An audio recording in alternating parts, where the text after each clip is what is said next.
Bonjour à tous, je suis Didier Mazier, je vous souhaite la bienvenue, je vous remercie pour votre fidélité à cette chaîne. Alors je ne vais pas vous faire la petite blague de l'année dernière en vous demandant quand cette vidéo a été enregistrée. C'est en novembre, Movember, et c'est la raison pour laquelle il y a cette affreuse moustache qui bientôt ne sera plus qu'un mauvais souvenir.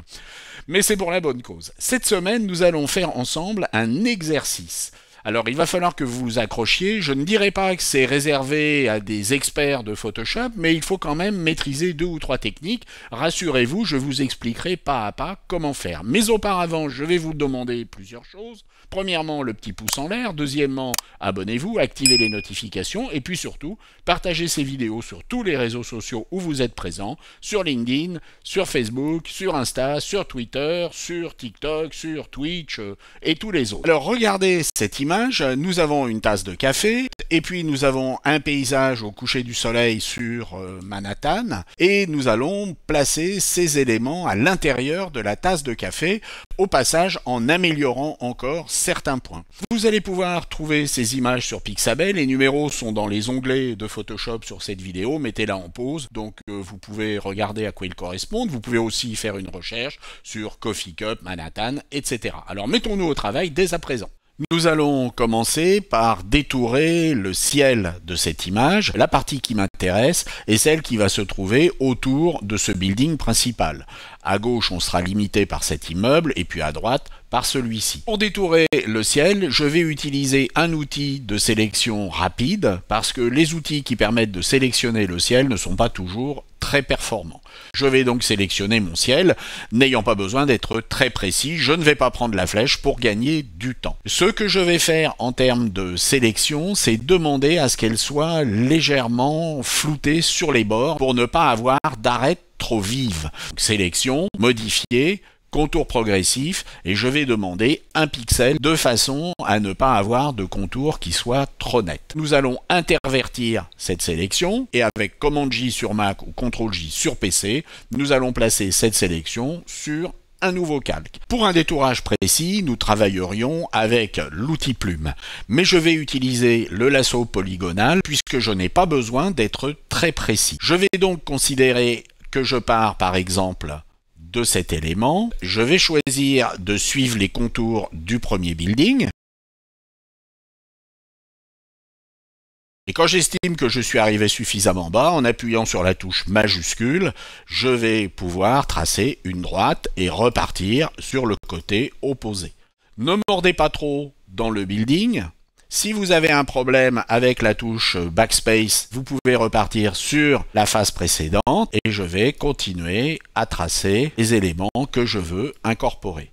Et puis ici, je vais incorporer tout ce qui se trouve là, donc peu importe mon tracé, l'essentiel est de le fermer. Je vais demander à flouter légèrement cette sélection avec modifier contour progressif, nous allons redemander un pixel et avec Command J sur Mac, Ctrl J sur PC, placer cet élément sur son propre calque. Ce que je vais placer dans ma tasse de café est donc maintenant prêt. Nous allons prendre l'outil de déplacement, nous allons sélectionner ce qui se trouve sur ce calque et nous allons le déplacer vers l'onglet de notre tasse de café. Avec Command T sur Mac, Ctrl T sur PC, nous allons redimensionner cet élément. Si vous avez des doutes, vous pouvez jouer sur l'opacité pour voir où se trouve la tasse de café. Je vais réduire les éléments. Faites très attention car une fois qu'ils seront réduits, vous ne pourrez plus les ragrandir. Donc je vais vérifier à gauche où se trouve le début de la tasse de café et puis je vais vérifier également à droite où je veux que cela s'arrête. Et lorsque je suis sûr de moi, eh bien je vais pouvoir double-cliquer et valider mon import. Il faut maintenant masquer la partie basse de ces immeubles. Personnellement, j'ai un petit faible pour l'outil plume, donc je vais pouvoir tracer la frontière avec cet outil plume. N'hésitez pas à zoomer et vous pouvez bien entendu à tout moment masquer ce qui va se trouver derrière l'import. Je vais donc placer un premier point d'inflexion, puis un deuxième, puis un troisième. L'intérêt de l'outil plume est que l'on peut à tout moment, ici avec la touche Commande sur Mac ou Ctrl sur PC, revenir sur ces points d'ancrage pour en moduler les courbes. Et nous allons maintenant fermer la zone que nous voulons masquer. Nous allons donc avec la touche Option recliquer une fois ici, et puis cliquer en droite. Une fois que nous avons fini notre tracé, nous avons un tracé de travail. Personnellement, je créerai un masque vectoriel, mais si c'est trop compliqué pour vous, vous pouvez définir une sélection d'après ce tracé. Vous pouvez également demander, comme nous l'avons fait précédemment, un contour progressif d'1 pixel. Sur notre calque, nous allons pouvoir utiliser ce masque. Il suffit de cliquer sur l'icône masque en bas et nos buildings sont maintenant intégrés dans notre tasse de café. Et nous allons pouvoir rétablir l'opacité à 100%. Nous pouvons maintenant assombrir légèrement les immeubles au fur et à mesure qu'ils s'enfoncent dans la tasse de café pour plus de réalisme. Pour cela, créons tout simplement un nouveau calque, appliquons sur ce calque un dégradé qui va aller du noir au blanc, et nous n'allons appliquer ce dégradé qu'au calque qui se trouve en dessous, avec option et en cliquant à la lisière, et nous allons jouer sur un mode de fusion qui peut être le mode par exemple produit.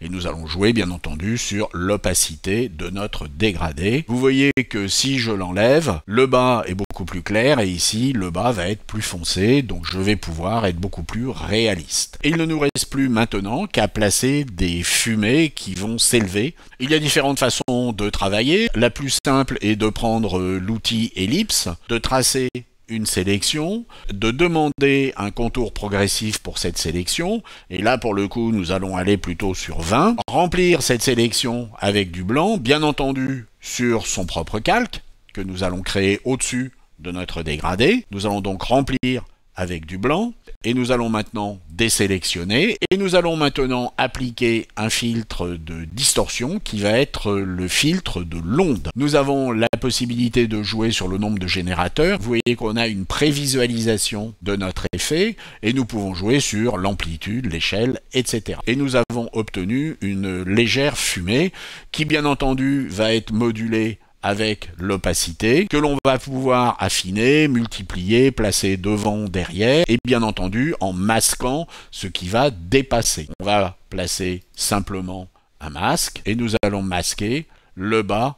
Vous voyez donc que cet exercice n'est pas forcément très facile, mais on peut y arriver en suivant bien les étapes pas à pas. Bien entendu, elles vont différer en fonction du type d'image, mais n'hésitez pas à réaliser des images composites avec Photoshop et au final à vous amuser. J'espère que cela vous a intéressé, puis je vous dis à la semaine prochaine. Au revoir.